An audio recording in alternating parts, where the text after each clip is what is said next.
Hi, everyone. This is Joshua and Kat from the Kink Collective. Greetings. Welcome to our podcast that we're calling Master Joshua and the Kink Collective. Today I'm going to ask Joshua some questions and you'll get an opportunity to learn a little bit about him. So good morning. Good morning, afternoon, or whatever time it is you listen to this. Good point. So who is Master Joshua? So Master Joshua is a professional Dom, over 10 years doing this type of work.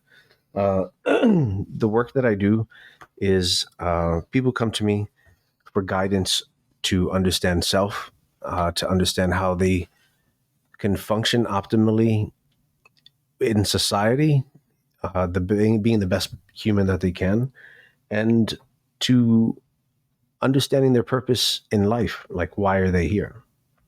I also help others understand their identity and through their mind, body, and spirit.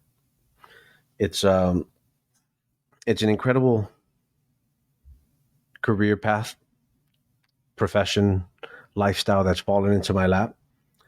Because the best thing about it is I get to trick people into being their best versions through the guise of kinky sex. That's a good way of putting it. So different than that, who is Joshua?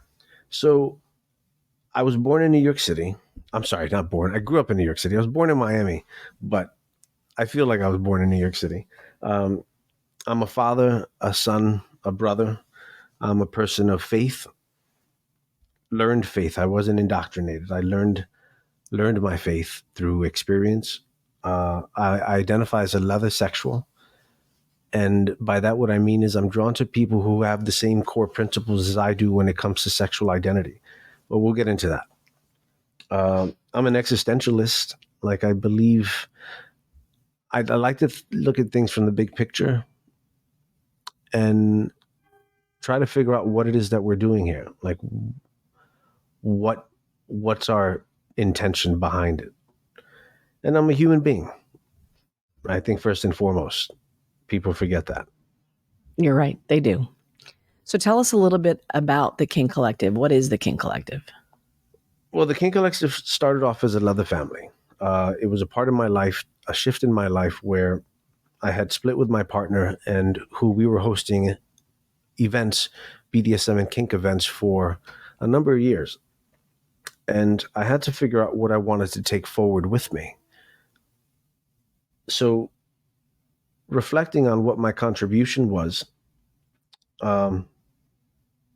we started off as a leather family, a tight-knit group which holds space for each other, without judgment, to exist without judgment, with a focus on our kink journeys, as that was what the platform, the space that we met in, that was our common ground. So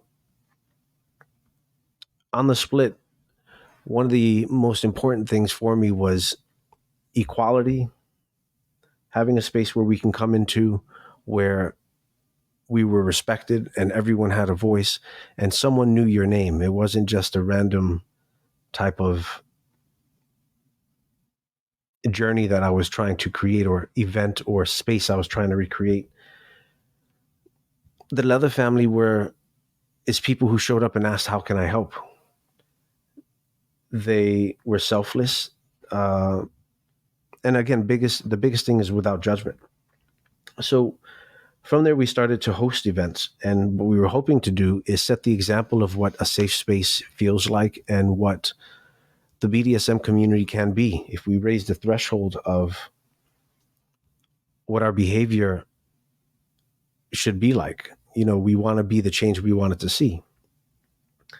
And with that, we validate and affirm others by witnessing their own existence coupled with our willingness to help, as well as us doing our best to walk the walk. We continue to grow.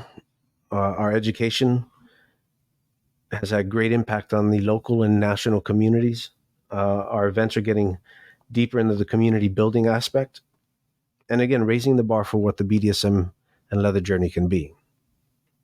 Thank you. So then what is people before kink? We call it a philosophy, but what does that mean? What is it in practice? So, People Before Kink is the fundamental philosophy of the Kink Collective. It's what that was the formula that I felt I contributed previously. And I wanted to reshape it and refine it so that people felt as important as the other person next to them, that we all deserve to be in this space. You know, understanding that there's again a threshold that you can't come in and be an asshole, right? But there's a people before kink. Um, you are who you are before what you're into, and the need to be affirmed and validated in our own existence is big. And with that philosophy, we move to make that the bare minimum, right? That we're a person first before anything else. Awesome. So we talk about community. What is the kink community? People are looking for like-minded others. And what is the Kink Collective's place in this community?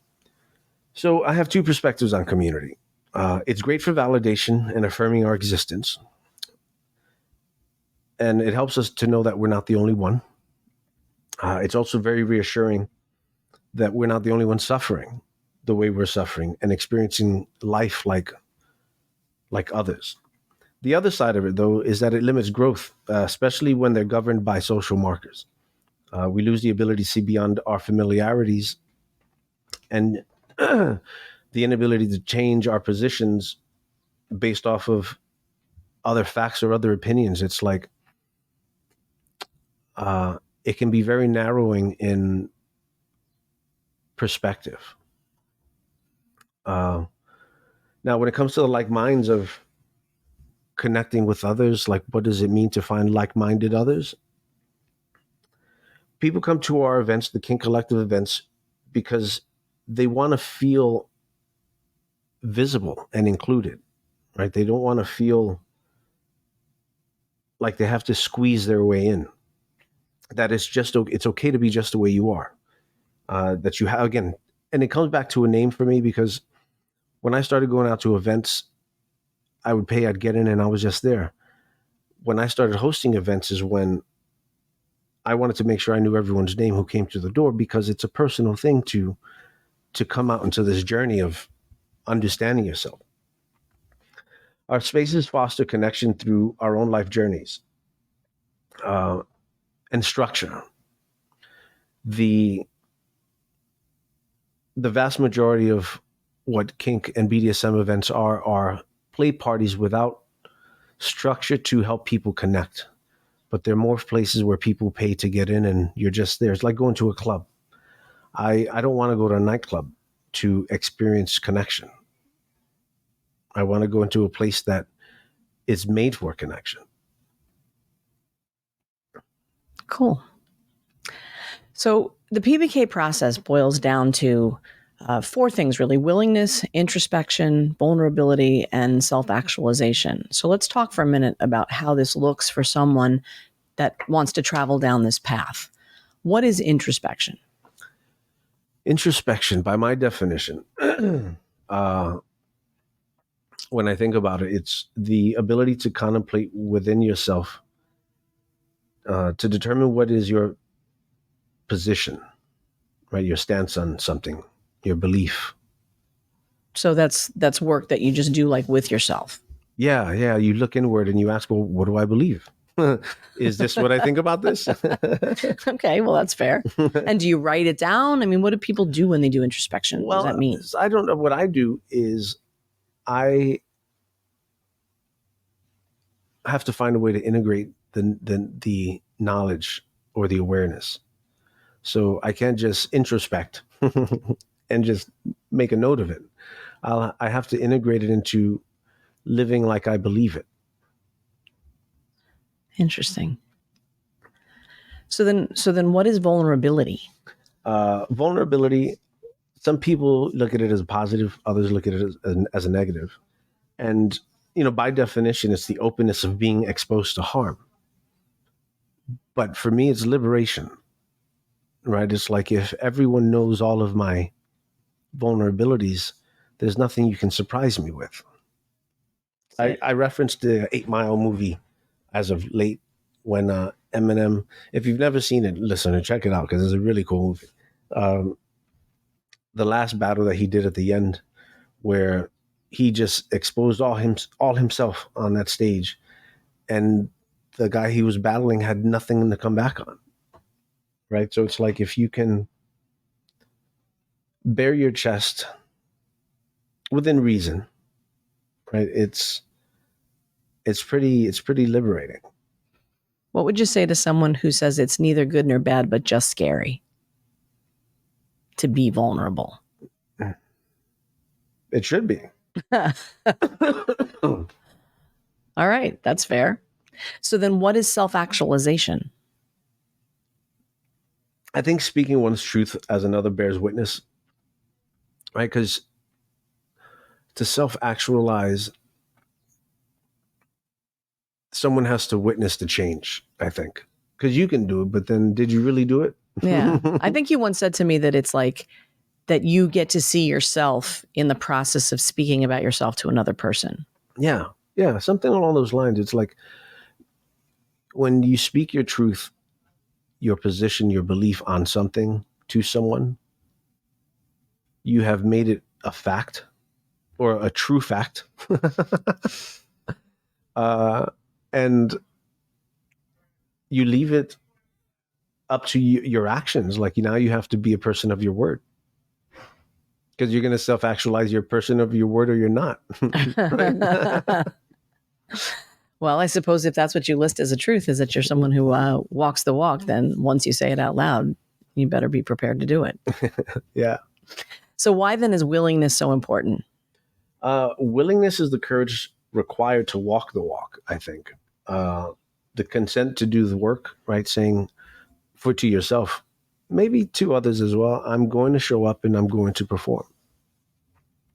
I'm here to do it, I think. Yeah, I agree. I think that this work is challenging, and only having enough willingness to show up and do it will get you through it. So then how do we apply what we learn here? I think this applies everywhere. And that's what throws a lot of people off, is not that it's kink related. It has nothing to do with kink. Kink is the byproduct of good communication. I think this applies everywhere all the time. Integrity and kindness, right? Easier said than done. To the best of our ability, understanding that we're human beings, with the least amount of suffering and self-sacrifice, right? The goal is to have as little to zero self-sacrifice in being a person of integrity, right? All you have to do is the next right thing and tell the truth. But it's not that easy. So then it's the simple but not easy. We come back to that, Yeah. right? Simple but not easy. Yeah, because how much do we sacrifice ourselves? And that suffers. That's suffering when we can't be 100% truthful and kind with ourselves. And that's a journey I think most people are on in some degree or fashion to learn how to be kind to themselves and kind to other people. 100%. Well, Master Joshua, thank you for answering some questions for us and the listeners today. Mm-hmm. And stay tuned because this is not the last time you will hear from us. Thank you. Thank you.